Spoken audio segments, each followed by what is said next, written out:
Our job is, before clients arrive, we set up the apartment. Also, we contact Duke Energy, Water Services, and DSS for full staff Medicaid appointments. And you can tell more, Harka. And then what we do is, most of our apartment setup is through donation, and we also do a lot of donation pickups, and we talk to the people who are interested in donating something for the cause, good cause, I mean to say, you know. So, yeah. And we have to go to the airport to pick up clients. And before we do that, we have to make sure they have food in the fridge, and as well as provide a hot meal, a cultural hot meal for them when they arrive. And if they don't speak English, we have interpreters to go to interpret.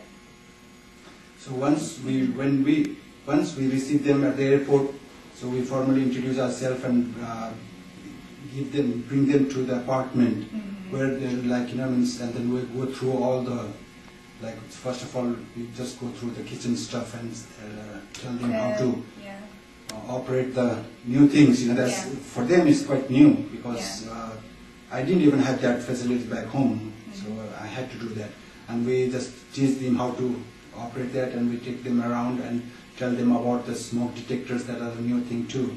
So we are very much concerned about their safety too. So and we just tell them what to do if they have some sort of emergency, and then we take them to the bathroom and tell them how to use that too. You know, I mean, this is something new for them. I mean, I'm just generalizing, but there are certain clients who have been using this type of facilities back home. But we had to do that most of the times, right? Yeah. So we go under that, you know. That's our normal procedure. Yeah, and for emergency, we usually tell them to call 911, and they don't have the phone, but we tell them to go to the neighbor to ask for phone to call. And like Harka was saying, we tell them how to use the bathroom, as well as turn on the stove, and everything that basic needs in the household. That's what we have to do. And then if they're free case, no family here, what we do is we have to do 24 hours home visit to see them the next day, and we give them some pocket money and explain to them what we're going to do the next day, the next week, something like that. Yeah. This is, you know, it's very interesting type of job, and we love that because these people, you know, they have no one here. The transaction is always difficult, and especially coming here without any English, it's really tough. So we just assure them that we are right behind them, by their side, and whatever they have problem, you know, means we are ready to help them. Having said that, but means we want them to be more independent too. So some of the things that we encourage them to do by themselves, you know, means most of the time, just to make them feel that they are someone here, you know. So means we do everything basically, but still we want them to be like more sufficient, more what do you call that? Self-sufficient. Our goal is to be self-sufficient. Yeah. Yes. As a job developer, I take a refugee and I have with 6 months to get them ready to work. We try to get them working within a couple weeks after they get here, and ideally within 6 months. Sometimes it takes up to that long. You know, we've been in a recession, so it does take a little bit of time. But as a job developer, I will contact companies, I'll talk with employers, I'll network with any company in Greensboro who might be interested in hiring some of our refugees. Then I'll take that refugee and I will help them fill out an application. I'll teach them how to practice interviewing.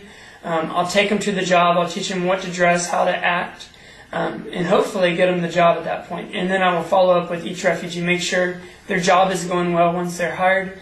And this is really neat to be working with this group. What happens if they get fired? If a refugee gets fired from their job, which doesn't happen too much. Usually if they lose their job, they've got laid off because business got slow, and it's not really fired.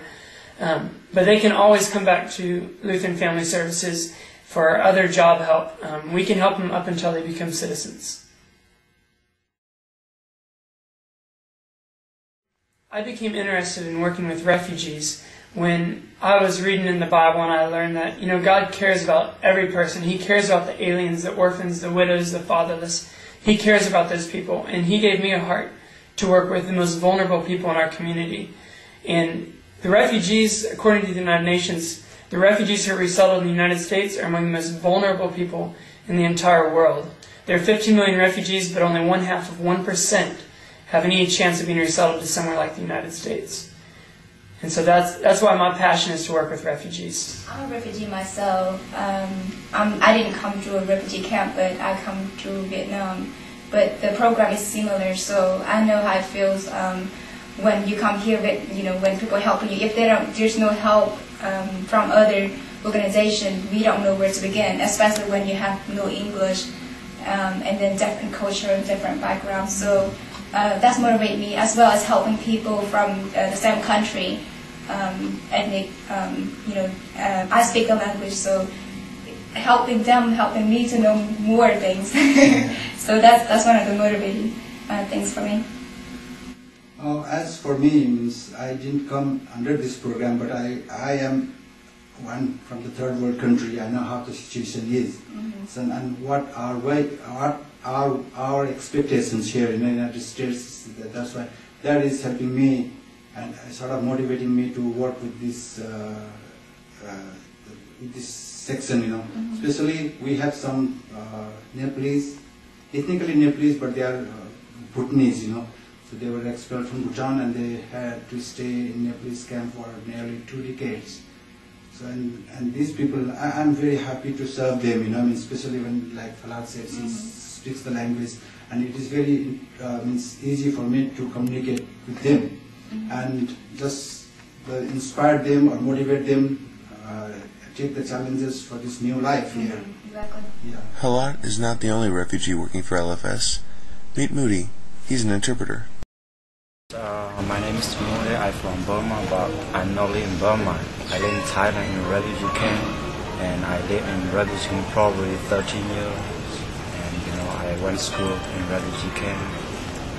During the summer months, Moody can be seen out here 3 or 4 times a week, waiting for a new refugee to arrive and to show them their new home. He shows them how to work the appliances and just gets them prepared whenever our case manager cannot be there. Mama, I'm proud of you. Mama, I'm proud of you. Mama, I'm proud of you. So there you go, folks. Lutheran Family Services. Small group of people serving over 1,000. But I bet you're asking yourself, how do they do it? Is it because they're really good at what they do? Or maybe there's something more? Well, for this question, I'll let them answer it for you. One word, I would say we're a family. We're not just co-workers, we're friends.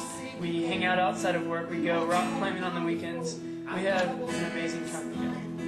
My colleagues are so friendly and we are like family. And we help each other all the time.